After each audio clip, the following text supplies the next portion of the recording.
जो भाग्य में लिखा है उसे तुम मिटा नहीं सकते, और भाग्य में क्या लिखा है ये कोई नहीं जानता। तो भगवंत मेरे हाथ में क्या है, मेरा जीवन में उद्देश्य क्या है? जब ये सवाल अर्जुन ने भगवान श्री कृष्ण से पूछा, तब भगवंत ने अर्जुन से कहा, ये मत सोचो कि भाग्य ने तुम्हारे लिए क्या लिखा है। भाग्य का नियंत्रण तुम्हारे हाथ ना कभी था, ना कभी है और ना कभी होगा। भाग्य ने तुम्हें इस मोड़ पे खड़ा किया है कि तुम्हारा अगला निर्णय ही तुम्हारा अगला मार्ग सुनिश्चित करेगा। मैं तो रास्ता दिखा सकता हूं, पर चलना तो तुम्हें ही है। तुम सिर्फ कर्म कर सकते हो, तो अपना कर्म करो, और कर्म ही धर्म है। इस महाभारत में आने वाला हर क्षण तुमसे उसी कर्म की परीक्षा लेगा। सही या गलत भाग्य नहीं होता, पर तुम किस मार्ग का चयन करते हो इस पे निर्भर होता है। हे पार्थ, मेरी तरफ अपना ध्यान केंद्रित करो और सुनो। अगर मैं तीनों लोकों का स्वामी आज तुम्हारे साथ यहां खड़ा हूं, तो यही तुम्हारा भाग्य है और यही तुम्हारी कर्म भूमि है। भाग्य भी उसी का साथ देता है जो उसके योग्य है। अगर युद्ध है तो हार जीत भी निश्चित है। परिणाम मायने नहीं रखता, पर तुम्हारा प्रयास मायने रखता है।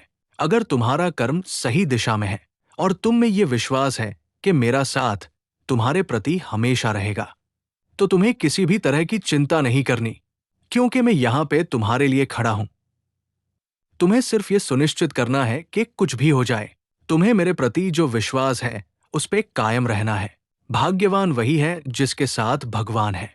पार्थ, ये बात जान लो कि जितना भरोसा तुम मुझ पे करते हो, उससे कई गुना भरोसा मुझे तुम पे है। ये विश्वास की डोर बहुत कमजोर होती है और इसे थाम के रखना सबके बस की बात नहीं होती।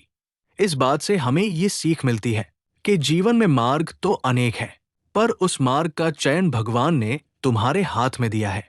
हर मार्ग तुम्हें अपने अगले स्थान पे पहुंचाएगा, पर कौन सा मार्ग तुम्हारे लिए सही है ये तुम नहीं जानते। अगर भगवान तुम्हारे साथ है, ये तुम्हें ज्ञात हो जाए, तो हर मुश्किल आसान है। हर मार्ग तुम्हारे लिए एक उपलब्धि है, सिर्फ तुम्हें उसे पहचानने की देर है। तुम्हारी भक्ति ही तुम्हारी शक्ति है। तुम्हें सिर्फ अपनी भक्ति की ज्योति को बनाए रखना है। आसान तो जीवन में कुछ भी नहीं है। हर मोड़ पे तुम्हें अलग अनुभव मिलेंगे, कभी अच्छे और कभी बुरे। कभी उनसे जिन पे तुम्हें भरोसा है, कभी उनसे जिनको तुम जानते भी नहीं हो।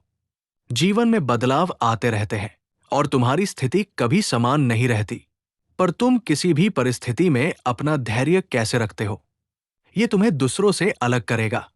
जब तक तुम्हारी आत्मा उस परमात्मा से जुड़ी हुई है, तब तक तुम अपने मार्ग से नहीं भटकोगे।